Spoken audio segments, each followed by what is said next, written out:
Hi there, this is Darren from Treasure Life Family Farms, and today we're working on the kids' go-kart.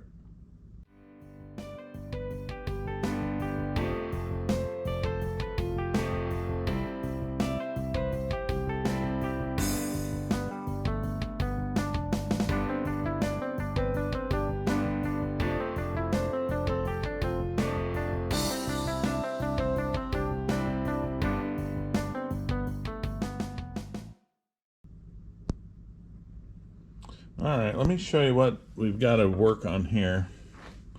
And if you look at this, is the good side. So we've got our tie rod arm, we've got this bracket. This is good. So all just fine.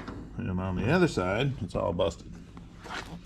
And not only busted, but one of my boys spent some good solid time out here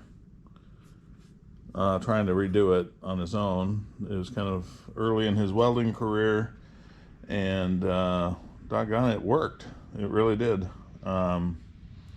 He built this bracket, and it ran for, I don't know, a couple miles, and then they were bouncing across grass clumps and clods and things, and as you can tell, it didn't hold.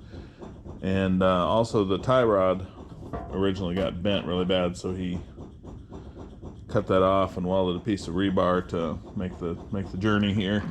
So all of that we need to redo, and we need to get her done in a reasonable time fashion, because I want this spot in the garage, because I found a guy that seems pretty smart about mowers and small engines and things, that came out and took a look at this Toro mower that we have.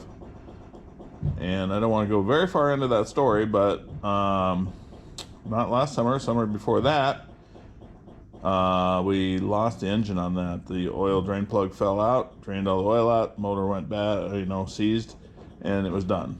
So we spent about $2,300, I think, on a new motor, and I got it running with the gas hose hanging above the mower, gravity fed. And then after that, I had a problem getting the fuel pump, and I'm trying to think what else all. But I didn't ever get it running properly. This guy come out, and in 10 minutes, he's got it started up again. Fuel pump's running, all that. So anyways, I want to get that in here, because he figured out that we've got a bad relay on that thing, or maybe I ruined the relay when I was working on it. And he is getting that relay, and he'll be back Monday to just get that whole thing running nice. So I want to get it in here for him, so he's not working on the gravel floor in our barn.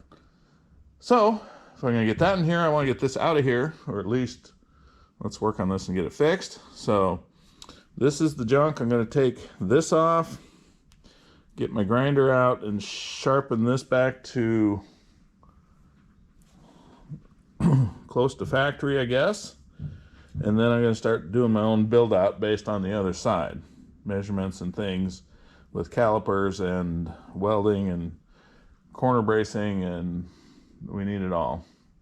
So that's what I'm up to do. Let me get started on that, and I'll catch you up here in a minute when I make some progress, and I'll show you what I'm doing. All right, this is an update and a wrap up. And so let me just walk you through what we did here. So I built this bracket. If you go where my finger is right now, that's the kind of the original piece. Then I cut a small chunk here with an angle on it, and a longer one for here. And so I made this do that same turn. We see that on the other side. My riser is measured off the other side, and then this little tab here with a hole in it for the tie rod. Then the other side had a big chunk of bracing metal in here, which makes a lot of sense. I can see that helping out in so many directions. And so a few things. When my son rebuilt this before, his metal was thinner. He didn't do the angle corner bracing thing, and you know, his welding is coming along, but it's not as good as my garbage welding is. My welding, obviously, anybody that knows anything about welding will look at that and go, huh, not that great. But anyways, we got it welded up tight here, you know, above and below. Everything's welded as hard and solid as we can get it. And then, what is that light doing that? Okay. We had a piece of rebar welded in here. That's what he did. I used ready rod, and everywhere we worked where we had some threads, we taped them so that they wouldn't get splattering from the welder. And we're ready. We think we've got it. So another note is we did take this out of here for most of the welding so we could turn things and flip them and get it right.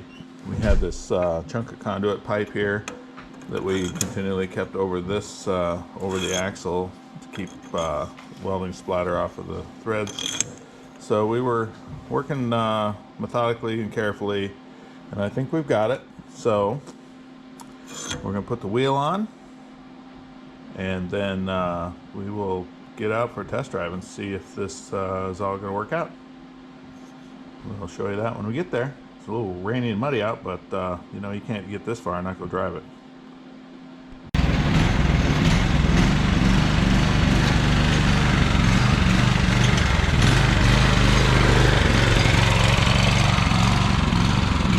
Well, there it goes. A little wet out for this, but you know, we gotta try it, right? And hopefully it's not broken by the time we get her back. So now we're on to our next project. Thanks for watching, and we'll see you on the next video. Bye.